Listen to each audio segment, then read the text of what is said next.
जय हिंद दोस्तों। आज के इस वीडियो में मैं आप सभी लोगों को प्री बोर्ड परीक्षा 2023 का मॉडल पेपर बताऊंगा। जी हाँ दोस्तों, ये हिंदी का मॉडल पेपर है। अगर आप क्लास 10th में पढ़ते हैं और आप 2023 में प्री बोर्ड एग्ज़ाम देने वाले हैं तो आप लोग दोस्तों इस वीडियो को आखिरी तक देख लीजिएगा। इस वीडियो में दोस्तों आपको काफ़ी सारे इम्पोर्टेंट क्वेश्चन बताए जाएंगे जो आपके परीक्षा में 100% पूछे जाएंगे। ठीक है, आइए देखते हैं फर्स्ट क्वेश्चन से। फर्स्ट क्वेश्चन हमारा क्या है। पहला प्रश्न है दोस्तों, कलम का सिपाही का जीवनी विधा की रचना के लेखक हैं। कलम का सिपाही, पहले आप लोग जानिए, जीवनी विधा पर आधारित रचना है। ये प्रश्न बोर्ड परीक्षा में पूछा गया था पिछली बार।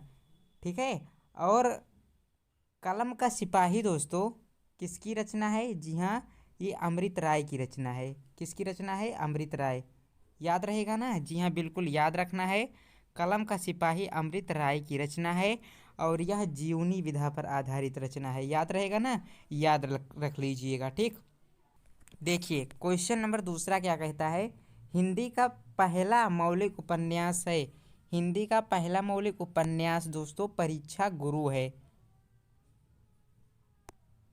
और श्रीनिवास दास ने इसे लिखा है। या ये भी याद रखिएगा, किसने लिखा है? जी हाँ, श्रीनिवास दास। ठीक है, याद रखना है।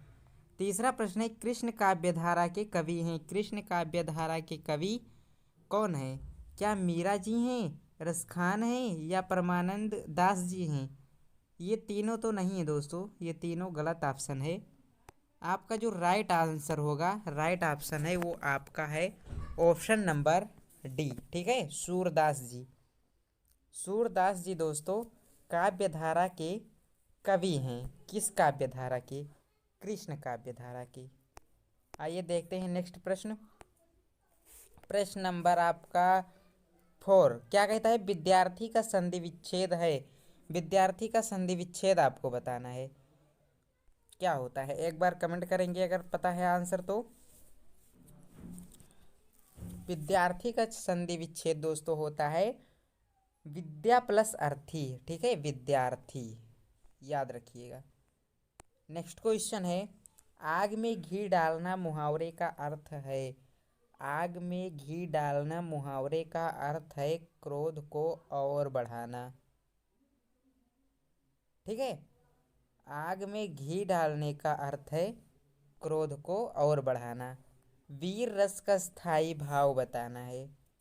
अस्थाई भाव से रिलेटेड एक क्वेश्चन आपके एग्जाम में पूछा जाएगा।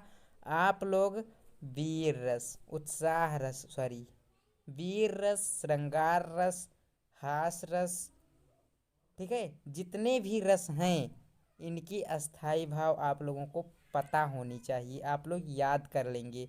जैसे क्या क्या मैंने बताया? वीर रस और श्रृंगार रस, ठीक है, और हास रस। ठीक, ये सभी रस हैं। करुण रस जैसे, इन सब का स्थायी भाव आपको पता होना चाहिए।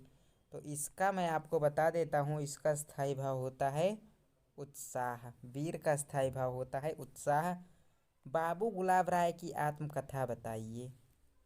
बाबू गुलाब राय की आत्मकथा दोस्तों बहुत इम्पोर्टेंट है और ये प्रश्न ना घुमा घुमा के पूछता है।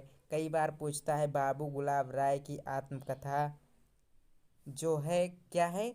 मेरी असफलताएं, ये किस विधा पर आधारित रचना है? मेरी असफलताएं बाबू गुलाब राय जी की रचना है और ये किस विधा पर आधारित रचना है? तो याद रखिएगा, ये आत्मकथा विधा की रचना है। आइए देखते हैं नेक्स्ट प्रश्न।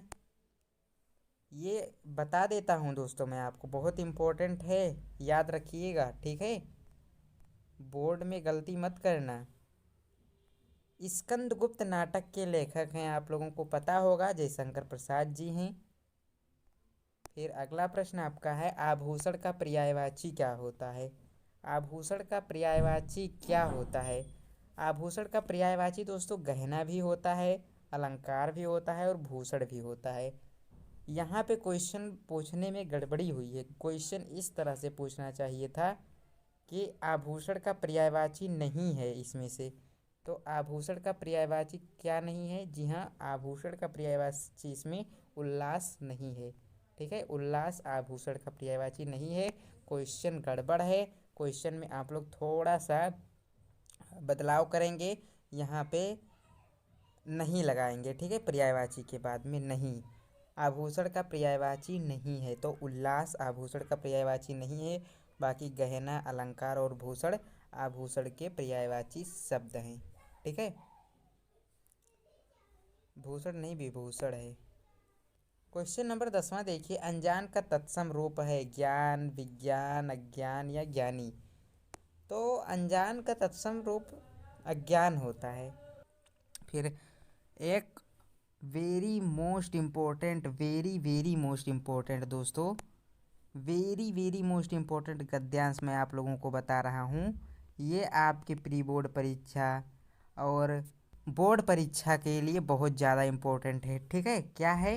रानी मैं जानी अजानी महापवि पाहन हूँ ते कठोर हियो हैं। ये बहुत इम्पोर्टेंट है। इसका आंसर मैं आप लोगों को इसकी व्याख्या संदर्भ सहित बता देता हूँ। देखिए, ये है इसकी व्याख्या, ये है इसका संदर्भ। याद रहेगा ना? संदर्भ पढ़िए। प्रस्तुत पद्यांश हमारी पाठ्य पुस्तक हिंदी के काव्य खंड में संकलित गोस्वामी तुलसीदास द्वारा रचित कवितावली के अयोध्या कांड से वन पथ पर शीर्षक से लिया गया है। फिर व्याख्या इसका यहाँ पे लिखा गया है। व्याख्या को दोस्तों आप लोग ध्यान पूर्वक पढ़ेंगे, आपके पेपर में इतना बड़ा व्याख्या नहीं आएगा, ये आप लोग याद रखिए। सिर्फ आपको दोस्तों पेपर में 2 से 3 लाइन का व्याख्या करना रहेगा, वो अंडरलाइन रहेगा। ठीक है, वो रेखांकित रहेगा, उसी का व्याख्या आपको करना रहेगा। तो आप लोग दोस्तों इतना व्याख्या तैयार करके जाएंगे। वो गद्यांश बहुत इंपॉर्टेंट है जो मैंने अभी बताया है, तो उसका पूरा पढ़ लीजिए। जितना भी गद्यांश है, सॉरी पद्यांश है, पद्यांश की पूरी व्याख्या आपको पता होनी चाहिए। क्योंकि क्या पता कि दूसरी लाइन और तीसरी लाइन को अंडरलाइन कर दें, कि चौथी लाइन पांचवी लाइन को अंडरलाइन कर दें, कुछ भी पता नहीं है। कोई सा भी लाइन अंडरलाइन करके दे सकते हैं और आपसे पूछ लेंगे कि इसकी व्याख्या बताइए। तो दोस्तों आप लोग पूरे गद्यांश को अच्छे से पढ़ कर जाएंगे। और एक सॉरी पद्यांश है, गद्यांश मैं बार बार बोल रहा हूँ, सॉरी अगर मैंने कहीं इससे पहले बोला हो गद्यांश तो। फिर गद्यांश अब मैं आपको बता रहा हूँ, ये गद्यांश बड़ा ही इम्पोर्टेंट है। ये भी बोर्ड परीक्षा में बहुत बार पूछा गया है, तो इसे भी आप लोग तैयार कर लीजिएगा। इतने ही टाइप के क्वेश्चन इस गद्यांश से दोस्तों ज़्यादातर बनते हैं, तो इन क्वेश्चंस को आप लोग तैयार कर लेंगे। ठीक है, बहुत सारे विद्यार्थी कहते हैं कि क्वेश्चन अलग आ जाते हैं, तो क्वेश्चन अलग नहीं आएंगे, बस इतने ही क्वेश्चन इस गद्यांश से ज़्यादातर बनते हैं। ठीक है, आप लोग दोस्तों इतना क्वेश्चन तैयार कर लेंगे इस गद्यांश से रिलेटेड, बस आपका दोस्तों गद्यांश का 6 नंबर जान लो पक्का है। ठीक है, तो चलिए मिलते हैं नेक्स्ट वीडियो में। आगे भी इसी तरह की वीडियो देखनी है तो चैनल को सब्सक्राइब कर लीजिए, और वीडियो पसंद आई है तो लाइक कर दें। जय हिंद, वंदे मातरम।